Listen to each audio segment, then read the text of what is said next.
Hey, what's going on everybody? It's Ryan, the dog philosopher, here with my Australian cattle dog Penny. She's deaf. And if you've watched my previous videos, then you'd know that Penny was also extremely dog aggressive. So when we did get her, she was on Muzzle, okay? And she couldn't be around another dog without trying to attack them. So today's video is actually on muzzle conditioning a dog.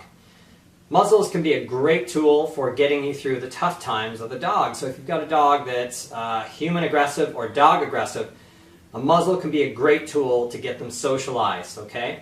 But like any other tool I talk about, this is not the end goal. So we don't want to see a dog that's on muzzle the rest of their life. The muzzle acts as a safety net while we're conditioning, socializing, and working the dog through the aggression, okay? Think of it like a tightrope. If you just started as a tightrope walker, you're going to want a safety net under you, okay? Once you get more proficient and more skilled and more trust, then you can remove that safety net. It's the same thing here. So as the dog becomes more socialized and more trustworthy around other dogs or strangers, we can begin to remove the muzzle and work with them without a muzzle. So it's not the end-all be-all. The muzzles that I use, that I like to recommend, this is the Baskerville muzzle. I'll give you a close-up as well. So Baskerville muzzles, it's a basket style muzzle, okay? So an opening at the bottom here where you can still give treats, the dog can still drink, and more importantly, the dog can still pant through this, okay? But they cannot bite anybody. So a lot of people want to use the fabric style because it looks less obtrusive. The problem is the dog can't pant properly with a fabric style muzzle, and they'll also be able to bite you, okay? So if a hand comes in from the front, they're still going to be able to bite the hand, okay? So very important, we want the right style muzzle.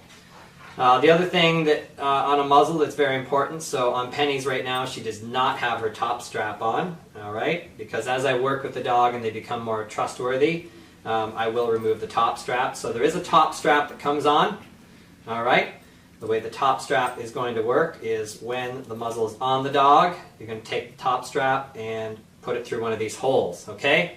So the top strap keeps the muzzle from being pulled off of the dog's face. All right, so with the top strap on, they aren't able to pull the muzzle down over their nose.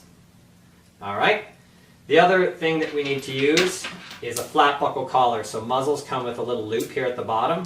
All right, that loop is meant to fit a flat buckle collar like this. All right, so the collar goes through, the collar gets done up around the dog's neck. All right, this goes on, and then the top strap goes on over top. All right, so when fitted properly, it's going to look like this on the dog. Your collar prevents the dog from pulling the muzzle up and over. All right, top strap prevents the muzzle from being pulled down, and the other strap goes around behind the ears. Okay, so like this, very secure setup for the dog.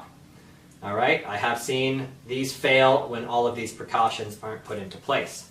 Now for muzzle conditioning, which I'm going to go over in just a moment, I don't use the top strap until the dog's conditioned to the muzzle, and I don't use the leash and the collar through the bottom until the muzzle has been conditioned, okay? The reason I don't use that in the conditioning phase is it's too much, it's too finicky, it's too hard for you to get the muzzle on and off of the dog. At this point, we just want the dog to be accepting of the muzzle on their face. That's phase one.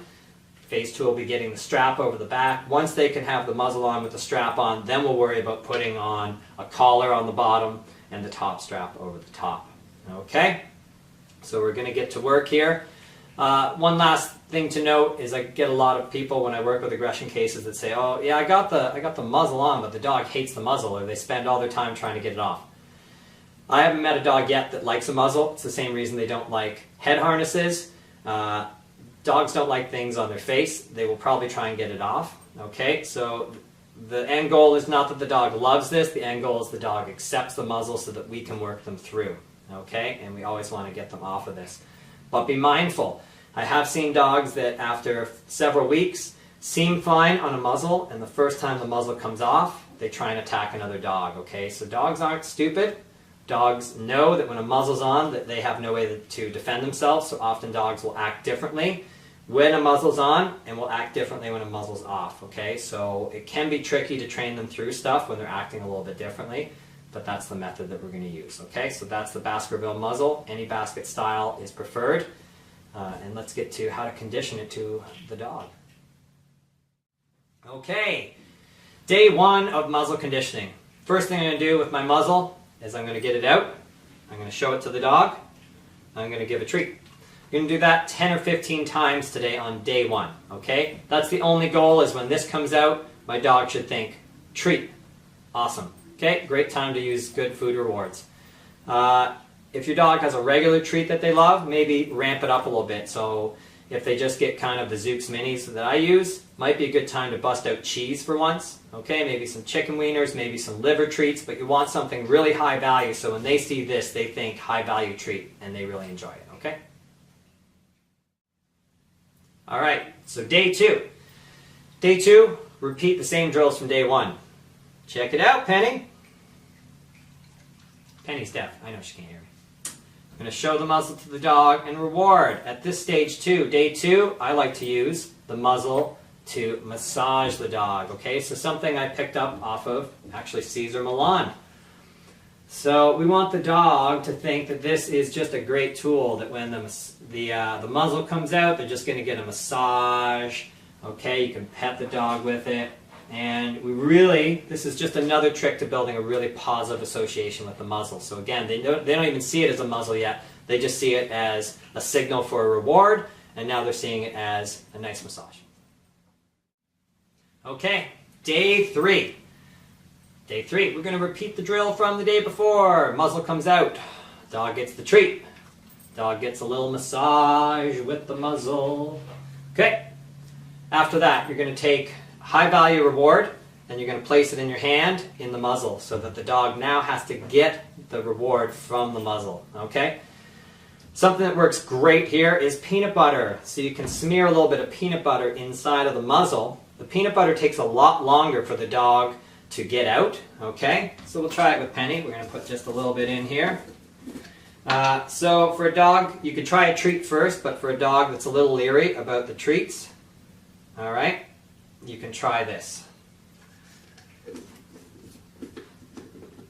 Now, you may have noticed at the start of the video, I didn't get into muzzle fitting too much. Go to your pet store. The problem with a lot of muzzles, you can see Penny's already really involved in the peanut butter. The muzzles are just basically range size 1 to 6. They're just generic. So will they fit perfectly on every dog? No. Okay, so that's why I'm not going to get into too much on how to fit it. You don't want it crushing into their nose, and you don't want it so big that it's falling off, but they may be somewhere in between 2 sizes. So make sure you take your dog to the pet store and get the muzzle fitted properly there. This isn't a video on how to muzzle fit. It's a video on how to muzzle condition. Okay, so now I got the peanut butter in. All right, so now Penny's got no choice but to go in and get the food reward from the muzzle. So you can see she's putting it on. Okay. And that's where we're going to leave day 3. Okay, we're back. Day 4. Seems like a long time to condition. It takes a long time to condition, especially something that a dog may find adverse, like a muzzle. Day 4, muzzle comes out. Treat reward. Hey, you've seen it before. And then we're going to do our little massage ritual with it. Good girl. Okay, then I'm going to have either a treat or some peanut butter in here. And I'm going to let the dog go in and get the treat out. Okay, while they're getting the treat out, I'm going to put the strap over and pet the dog. Okay, so at this point, I don't want to do the strap up. I'm just getting the dog used to the feeling of the strap on the back of their head. Okay, so that when I go to do the strap up, they're not adverse to it. All right, so again, you're going to do this drill about 10 times in the day. Get that strap over, they feel the strap on the head. And at this point, we're not even doing it up. Okay? Excellent. Hey, that's end of day 4. All right. Here we are, day 5. Okay? So you could try the peanut butter trick. I've got a couple of treats in here. Again, the dog has no choice but to go in and get the treats out. Right? So, first thing first, though, what we're going to do is show the muzzle to the dog. Give the treat reward. Same as day 1. Same as we added in day 2, we're going to do our massage ritual. The dog's got to love it. Okay? Then we're going to do the same that we did, all right, with placing the food reward in, and we're going to let the dog get the food reward out. You can try some peanut butter now as well, or something that's going to take the dog a lot longer to get out, because at this point, once the strap goes over, we're going to try doing the strap up today. Okay? So the dog's going to go in, get the treat out. Okay, while they're getting the treat out, or licking the peanut butter out, I'm going to do up the strap. All right? Okay, so at this point, the dog's willing to wear the muzzle. Okay, I can also reach down and start feeding treats through the muzzle to build that association, okay? So, the muzzle should fit so that, it might be hard for you to see here, but it can't pull past the nose, and we don't want it to fit so tight that it digs in to the nose line, all right? So, an ill-fitted muzzle could actually push into the eyes and cause eye problems, okay? So just like that, Penny's been really good at accepting the muzzle. Now, you're going to do that. You might need to repeat this drill for one more day. After that, and the dog's accepting, that's when we're going to add the collar. So make sure it's looped through the loop at the bottom of the muzzle. And that's when we add the top strap, okay? And you may actually spend one more day with the top strap on, putting the top strap on and petting the dog with the top strap so that they're accustomed to that, okay? So that's your goal. That's how to muzzle condition a dog and get them used to it. Now, if at any phase you're seeing some lagging, like day 2 the dog, or day 3 the dog won't go in and take the treat out, like they're still nervous, then you're going to spend 2, 3, 4, 5, I don't know. I don't know how many days you're going to spend at each level, but do not move to the next day as I've described them here until the dog is fine with the procedure that I said for that day. So if it takes 3 days for the dog to actually reach in and take peanut butter or a treat out of the muzzle, then it takes 3 days, okay?